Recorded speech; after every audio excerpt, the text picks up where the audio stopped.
Hier, dans la vidéo de Bacolé Jared Anderson, la vidéo que j'ai faite, j'ai pas mal confondu apparemment plusieurs fois le nom de Jared Anderson et Jarrell Miller, vu qu'ils boxent dans la même soirée.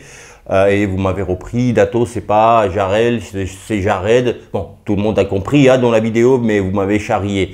Et je me suis dit, même avant de tourner cette vidéo-là, la vidéo d'hier, Bacolé Anderson, je me suis dit, il faut, Dato, que tu tournes les vidéos avant entraînement. Parce que j'ai tourné juste après, j'étais claqué, les poteaux de Dato, cette chaleur-là qui fait. En plus, il n'y avait pas d'eau gratuit, le robinet, là, vous savez, à la salle, c'était cassé, donc soif. Enfin bref, mais vous avez compris, vous m'avez charré, mais tout le monde a compris, c'était pas Jarrell Anderson, Miller, mais c'était Jared Anderson. Bref, si je ne m'étais pas engagé publiquement pour faire la vidéo Jarrell Miller contre Andy Ruiz, j'aurais pas fait. Je me suis engagé avant-hier en disant, en vous donnant le planning des vidéos de professionnels, de box pro, de la soirée de 3 août, ce samedi. Je vous ai dit demain, donc hier, j'aurais fait la vidéo, j'allais faire la vidéo et j'ai fait Jared Anderson contre Martin Bacolé. J'ai dit aussi avant-hier que aujourd'hui ça va être Miller contre Ruiz et après-demain, je vais faire avec plaisir cette fois-ci Crawford contre Madrimov. Donc je me suis engagé, c'est pour ça que je fais cette vidéo-là aujourd'hui, sinon je n'aurais pas fait. Parce qu'il n'y a pas grand-chose à dire, mais je vous ai quand même trouvé pour que ça soit intéressant et ça alimente la réflexion, comme souvent j'essaye en tous les cas. Voilà, ça va alimenter la réflexion et amener quelque chose que, voilà, peut-être vous ne saviez pas, ou vous allez vous dire, ah bah tiens, c'est vrai, tu vois, voilà. C'est toujours intéressant. Donc, Jarrell Miller contre Andy Ruiz, les Dato, Andy Ruiz, on se plaint souvent maintenant de lui, on dit bah, ce boxeur-là, dommage, il est talentueux, il passe à côté de sa carrière. Andy Ruiz, j'entends, il boxe une fois tous les 2 ans, on ne sait pas ce qu'il fait, on ne sait pas s'il s'entraîne, c'est un gars pas sérieux. Il est connu maintenant comme un gars pas sérieux parce qu'il nous a donné le bâton pour se faire battre ou pour se faire accuser de feignant. Pourquoi? Ou même, plus que feignant, mauvaise hygiène de vie. Parce que une fois, quand il a battu, après avoir battu Joshua, il devient champion du monde, il crée cet exploit et surprise pour le monde entier. Et il est devenu fêtard, il avait plein d'argent, donc il savait que dans la revanche qui est arrivée 6 mois, après 6 mois et 6 jours, assez rapidement, donc il n'a pas eu le temps à la fois dépenser, frimer et se la péter et profiter, il était jeune, de cet argent-là et en même temps se préparer, il n'avait pas le temps parce que c'est arrivé 6 mois après. Donc voilà, de ce fait-là, il nous a montré qu'il est, voilà, il est fêtard, feignant, voilà, tout ce que vous voulez. Ok, mais on peut changer et on peut devenir différent, plus sérieux. Mais plus sérieux où? Il boxe très rarement. Les Dato, très rapidement sur le combat, très rapide, voilà, à mon avis comment ça va être. Et sur la carrière de peut-être raté ou pas de Andy Ruiz. Alors le combat les Dato, Jarrell Miller, c'est un boxeur que j'aime pas, il était dopé, donc c'est quelqu'un que j'aime pas, même au niveau de sa boxe, j'aime pas comment il boxe.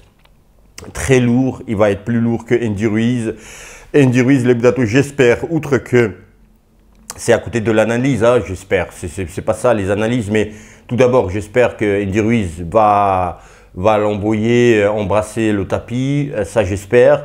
Mais sinon, les Dato, déjà, c'est un adversaire qui convient à Andy Ruiz. C'est-à-dire que le combat va être en corps à corps, mi-distance. Tu vois, c'est comme un petit peu le combat que je vous recommande.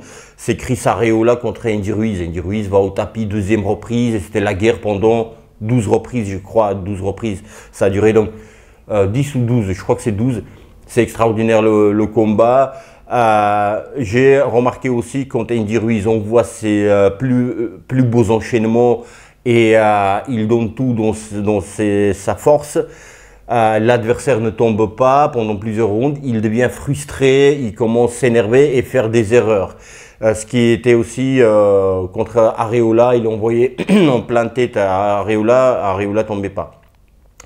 Et j'ai peur que ça soit comme ça contre Jarrell Miller, parce qu'il encaisse ce con-là. Ce con, il encaisse. Par contre, il avance tout le temps sur ses adversaires et il est assez actif. On dirait qu'il est peu actif, mais quand même, il va avancer, envoyer la droite, il va te clincher, envoyer un coup au corps. Tu vois, il y a toujours cette activité, même s'il n'y a pas beaucoup de débit de coups de la part de Jarrell Miller. J'espère que c'est possible qu'Andy Ruiz, on ne connaît pas déjà. Dans quel état de physique il est, dans quelles conditions physiques il est. Ça fait 2 ans qu'il n'a pas boxé. En tous les cas, en 2022, son dernier combat. Et donc, est-ce que ça va le fatiguer, ce poids qui va être sur lui tout le temps. Mais sinon, au niveau ouverture, au corps et à la tête, il y a autoroute les Butatto. Il y a une autoroute voilà, extraordinaire pour Andy Ruiz. Et j'espère qu'il va toucher pas au corps, mais à la tête. Voilà, il est bien probable qu'il envoie au tapis, il envoie dormir Jarrell Miller. Peut-être pas d'un seul coup, mais un coup, il va le sonner et le finir. Et c'est un bon finisseur aussi, Andy Ruiz. Voilà, mais on n'est jamais à l'abri pour qu'il y ait des surprises de la part de Jarrell Miller hein, envers Ruiz, mais je donne quand même Ruiz 70-30 au niveau pourcentage pour Ruiz et en plus avant la limite. Mais encore une fois, il faut qu'il soit en forme parce que là au niveau cardio, il faut qu'il soit prêt parce que, comme je disais, pour ne pas me répéter, voilà, il y a pas mal d'engagement de la part de Jarrell Miller. Il avance tout le temps pendant ces 12 rounds.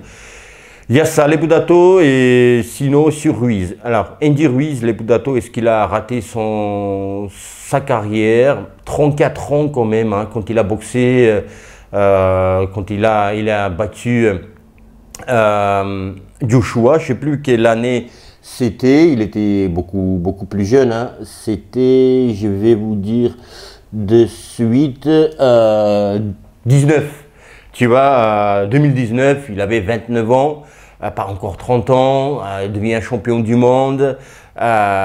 Donc, est-ce qu'il a raté sa carrière? Les Butatto, non. Non, parce que à son âge, à 29-30 ans, il était déjà millionnaire.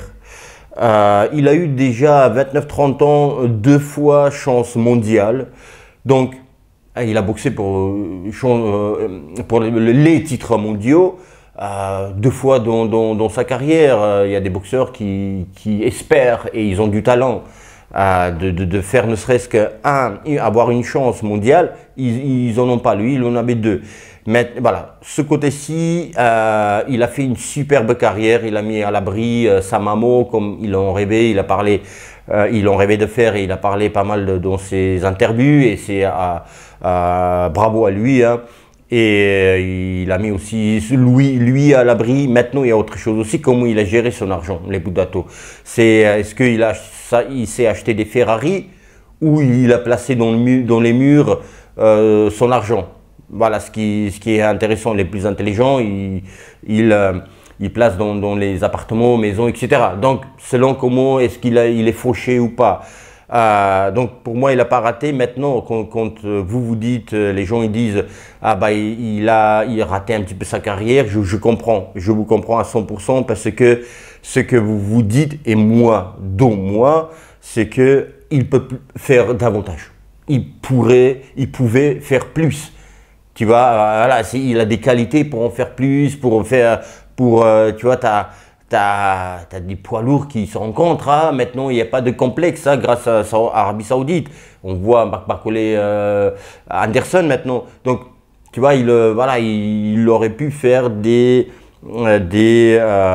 confrontations très intéressantes. Ruiz contre des adversaires très renommés et compétitifs. Et Et bah il a pas fait. Donc c'est ça le regret. Maintenant il revient. Pourquoi il revient 2 ans après? Est-ce qu'il veut ressusciter sa carrière, lui donner un nouveau souffle? Ou est-ce que c'est Arabie Saoudite qui fait revenir les poids lourds? Ils se disent il y a un billet à prendre, il y a une chance. Voilà, on ne sait pas. Il y a cette question qui se pose. Voilà, et puis si après Jarrell Miller, ça va être qui? Ou est-ce qu'il va s'arrêter encore 2 ans?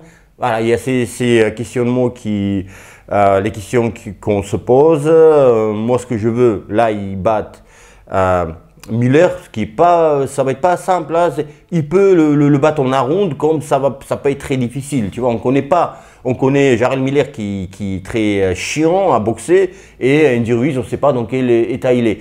Andy Ruiz, on a en tête cette image de 2019 quand il bat Joshua, d'accord, ok, il était en superbe forme, mais là, on ne sait pas. Si on se réfère à Andy Ruiz 2019, ça va. Mais moi, je ne mets pas mon bras à couper qu'il va être le même Andy Ruiz. J'espère pour lui, ou qu'il sera encore meilleur. Mais cette inactivité, etc. Bon, vous avez compris, je ne vais pas me répéter.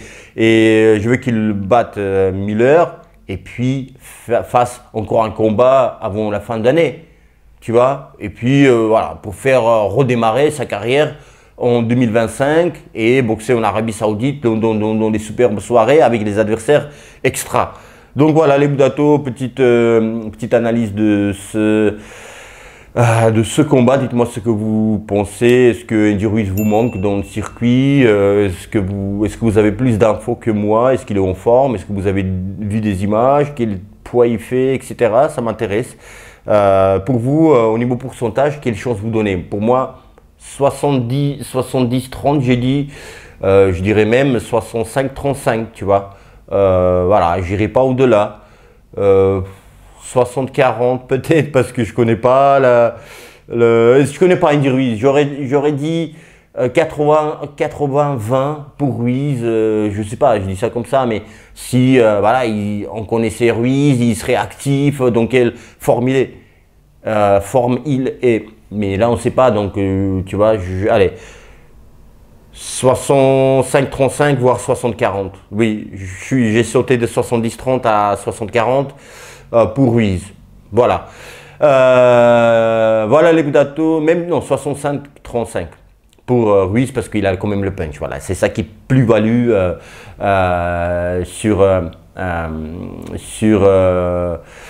Jarrell Miller. Voilà les Boudato, je vous dis à bientôt, très bientôt. Passez une très bonne journée, soirée, nuit, matinée, ça dépend quand vous regardez cette vidéo. Prenez soin de vous et de vos proches. N'oubliez pas de vous abonner, liker cette vidéo, partager, commenter, mais n'oubliez pas de mettre la petite cloche pour être prévenu des vidéos qui vont sortir aujourd'hui, si Dieu le veut. Il y a encore 2 vidéos qui vont sortir parce qu'il y a 2 Français qui boxent aujourd'hui au JO. Les Boudato, je vous dis à bientôt, très bientôt. Et bim, dans la gueule de l'eau dopé Jarrell Miller cette fois-ci.